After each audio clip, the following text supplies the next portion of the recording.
the present, we exist in a society characterized by a supermarket approach of choice and consumption, where individuals no longer create history, but look backwards and study, and romanticize, and distort. The realm of the esoteric is no exception to this, and thus it is vital that we as occultists, as creative individuals, cease to waste our time delving into the folk tales and legends of past dead cultures. This includes those of the Norse, Celtic, Saxon, and whatever else passes for conventional esoteric interest. Because to derive esoteric inspiration from the dim and distant deeds of an archetype is a waste of the magical opportunity that exists now, with the people who exist now, and the potential that they can embody in the future. To create and perform rituals based on a dim and distant fireside tale, or employ the symbolism of a past communal lifestyle, is a counterproductive, in Aeonic terms, indulgence. A culture is magically unimportant. What matters is civilization, or more precisely, the living, evolving force that moves a civilization forwards, and which is, in itself, embodied by that civilization. In this, the creativity of an associated culture is only of relevance if it presences this living, moving force. When we enter a place of enigmatic historical interest, such as an old settlement or stone circle, we do not need to physically unravel or seek to reenact the secrets of a past community. We who live now are those secrets. We are that enigma. We must only tap into the genius of our creativity and flow forwards, leaving the monuments, the ruins, the dead shells where they belong. If there is a message locked within the unknown dolmen, it is this. However, to use the form of an ancient or old archetype for the purpose of doing something with that archetype in the world is another matter. But this implies representing such an archetype as the hero of a new mythos. A mythos entirely representational of the current Aeonic phase, and by that token, one which allows the next phase to be reached. Thus, a new mythos would feature an established archetype committing great acts of nobility and great acts of terror, the nature and form of which would inspire and liberate the modern masses. The magic of the archetype would be in its living now, in the real world, rather than having existed in some ethereal realm of the past.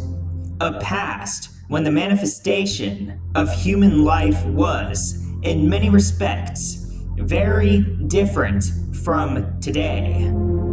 These differences lie in what is and what is not practically needed in order for the people of modern Western society to feel inspired towards overcoming the problems, self-imposed and otherwise, of their day-to-day existence.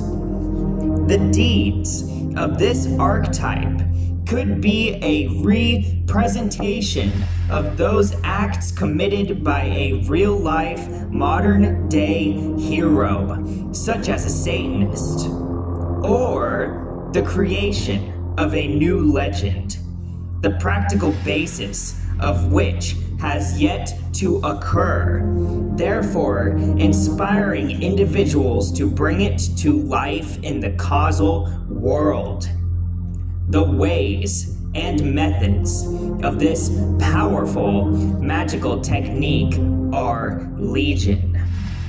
What is rarely considered by pagans and occultists alike is how archetypes organically change as a civilization organically changes according to its various cultural, political, and historical phases.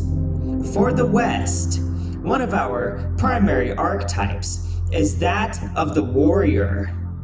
As long as we as a race continue to live, this archetype will never cease to be relevant. It will never die. However, the form by which this archetype exerts its influence on a folk always changes according to the development of those things which aid Volkish survival. It is this latter form of development which defines the work of an Aeonic magician, and not, as previously stated, temporary intellectual trends and fashion. Thor, for example, was once a real, living individual tied to a folk community who achieved immortality and god status by doing great heroic deeds. These deeds provided inspiration for that folk to practically emulate those deeds and perhaps even surpass them. But as stated above, we, as a folk, have since moved into an entirely different set of circumstances to those which pertained to a particular phase in Norse history. In order to effectively deal with the evolutionary problems of today, we need an archetype that we can realistically and practically follow indeed. But this does not imply a blatant and disrespectful casting aside of the glorious deeds of our ancestors. Rather, we are now presented with the challenge of leaving the comforts of adhering to a far distant past and gathering instead the courage to practically realize that this new warrior archetype has, within the scope of history, recently evolved and lives now within the soul of the Western race. This new archetype speaks of the future and allows the old gods of the past to fade with dignity, as is their desire.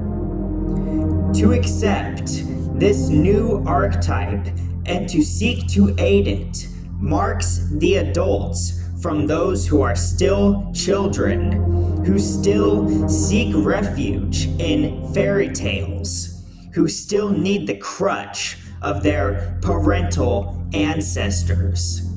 After all, what is more frightening? Dreaming of a semi-mythical wizard who dwelt in the Dark Ages?